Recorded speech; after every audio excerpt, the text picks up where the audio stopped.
Health-wise, just the same. No one, no issues coming out of the game, so, everyone's fine that way. How tough is it to hear about Sorber, and how different is it to prepare for them, knowing he's not going to be there? Yeah, they're obviously reinventing themselves on the fly, and you're dealing with now 5 out with they're shooting a lot more threes, spacing you out. Epps, Mac, PV. That's a heck of a 3 guys on the perimeter at guard that you've got to deal with. So it creates just they're going to put you in space, and you're going to be having obviously guard the 3-point line, so it's going to be a little bit more unconventional. They've been really scoring it well since he's gone out. Obviously losing a player his caliber hurts. Hurts, but dealing with those guys, dealing with PV. PV is I love watching that kid play, except when I'm like the day before I got to play him, and that guy is like, he's an awesome player. So 2-way player. This guy is like an action hero out there. So we got to be ready. It's an important game for us. Are you able to do anything to make sure the team's able to keep its spirits up? Especially the last month or so where it's been win-loss back. Yeah. I just think it's you can't live with entitlement. You can't feel like you're entitled to some level of success, whether it's in life or in a particular season. You get what you deserve. You earn the position that you're in. That this team and everyone associated with it, has earned the current position that we're in season.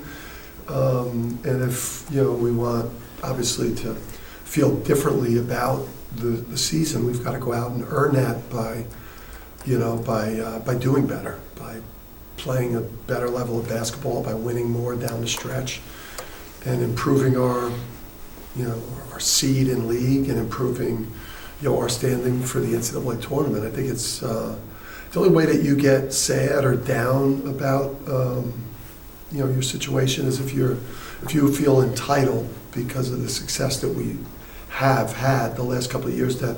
That's where we should be right now. You flip that entitlement switch, and then you just focus on what you got to do to be better. What are your impressions of Solo over the last 4 or 5 games? He's struggling to shoot the ball, and he was already having problems playing defensively. I was just going through one of those stretches in such a physical, brutal league like this, which is these games are so much different. I watch other conference games play, and things seem a lot more open and higher scoring and different things of that nature. So I just think our league it wears on the teams, it wears on players, it wears on coaches, the physicality, the intensity of it.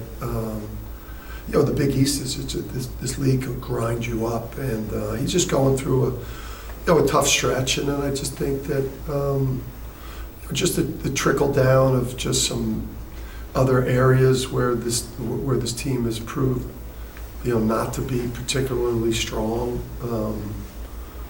Not being able to get as many stops, be as good a rebounding team. We're not getting easy baskets in transition. He's not getting easy shots for him. Like some of that is just a byproduct of some of the just some of the deficiencies around him. He's trying harder on defense. Do you see his confidence waning at all, or is it more just not getting the better shots that he was getting? Yeah, we've played against some really excellent defenses. They're going to make it tough on you. Creighton's got an excellent defense. St. John's got an excellent defense. Sometimes you just go through tough parts of the year, but he's a strong. He's a resilient kid. He's got a strong mental game. That kid, he'll be fine. Not to get too far ahead, but noting the difference in styles between this league and seemingly most others, does that kind of give you hope, looking forward to a few weeks from now, that things could be a little better for you maybe? Yeah, I would just think generally, excluding, which you can't, it's obviously it's a 3-game stain, but once we got outside of Maui, we performed, pretty well in those, the home game with Baylor with Alex out, and the game in Texas and the MSG game. We've performed well against non-conference teams. I don't think I could use the last 2 years because this team, it's a different team, but I think some teams are built. Some teams are built for the grind of the grind of a conference season. The physicality for that, and then I think we are tougher to prepare for if you haven't seen us. If you have that familiarity, I think we lose some of that advantage. And because we're not a super physical team, which is, again, it's an off-season priority, is we've got to get a lot stronger. We've got to put more emphasis on, when you have physical specimens like a Steph Castle, coming in, or an Andre Jackson or Sonogo, it's like, we've been fortunate to have some, just physical specimens take the court for us. We've got to do a better job in the off season of getting guys like Jalen Stewart, Jaden Ross. Like sophomore year, it should be, physically have, be further along. That way, we got to help them there. Is it late in the game right now to start making sort of major changes to the rotation and stuff? I mean, obviously, it looked like Ahmad was ahead of Aiden the other day, and Tara started the second half. That just might have been because of the game. Yeah, if it's not going the way you want, you're tinkering, you're giving people a shot. I'm disappointed that I've gotten away from Jay Ross. I shouldn't have done that. I should have continued to play him. He's the one that I'm like, that should have gotten minutes the last couple of games, that I feel like, disappointed if there's anyone this year that probably hasn't had the chances that they've deserved more. It'd probably be solely him. And I think it's like who's looked good in practice today is basically who I'm going with, outside of the obvious people that have earned their position. Those other people battling for, like, I guess, 8, 9 here, that's going to be determined tomorrow night by who showed up the right way for us today solely. You go back to the entitlement thing you're talking about. Is that something you kind of, was that like a realization or something that you came to, and did you have to have a conversation with players that have been here? Yeah, I've had that with Alex. I've had that a lot with him, I think, the last 2 days. It's like, because of where you've been, it could be really jarring for you to now be in this position. But then when you just look at like, we fairly belong where we are right now based on how we've played and a variety of other reasons why we're in this position, and that just because, we've had our recent success, or because, UConn has had championship level success at other moments, this is life. I mean, it's a great lesson, and there's obviously some things you can't address until you get to an off season in terms of, the mistakes that you've made along the way, however we've gotten here. But what we can control right now is, just trying to correct these things that have caused us to be even less successful than we should be to this point. And I'm sure, Alex is, was in his mind, we've had these conversations. I wanted to wake up on Monday morning at 23-2 and be in the same position that we were last year, and he wanted to wake up averaging 17 or 18 a game, shooting 52% from the field and 45 from 3, and mocking at 12 in the latest mock draft. But we haven't earned those positions, any of us. So, and we're all in it together, because I don't think that any of us coaches or players feel like right now that any of us would walk away if the season ended now and be happy with the year we had. So we are a group of people that are together in this. No one should be entitled. Our sport now is truly a year by year. You're a new team every year, and it's highly volatile. But we can still improve our situation. We've got a chance down the stretch with 3 out of 4 games at home to improve our situation, and I'm hopeful about that. To win a tournament of any kind, you got to consistently play well. Do you look at these 4 games and say, now we have to go out and prove we can play 4 good games in a row just to get on a run? Well, yeah, I mean, if you don't go on win streaks during the year, and that's, where we've had confidence the last couple of years with our teams is because we've gone on win streaks during the year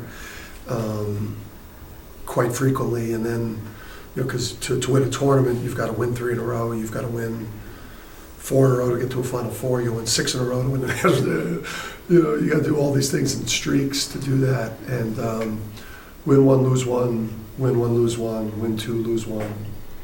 Yeah, you can't win a tournament, doing that. You still think this team has that ability to? Yeah, absolutely, absolutely. I think there's a lot of, there are teams that have distanced themselves.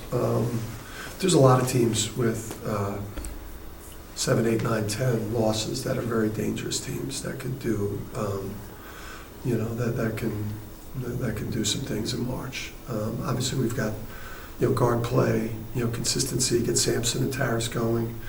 Get Solo and AK and Liam going. Get the bench productive, settle on a rotation down the stretch here, and actually, put those guys in position to play well would help. Do you feel like second half, like he had, kind of helped springboard Alex here, kind of going down the stretch? Yeah,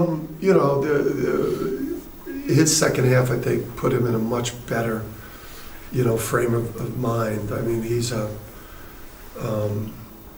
He's one of the most accomplished players to ever play here. So he's wearing where we are at the season and not being in a position, that we want to be. And he wears that.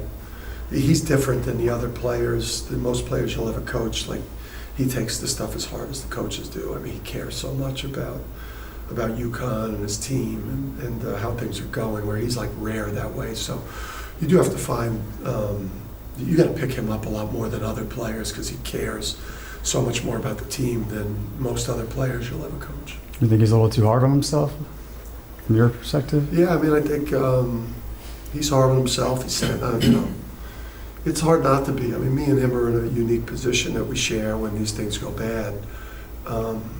They're not blaming the 8th man or the 9th man.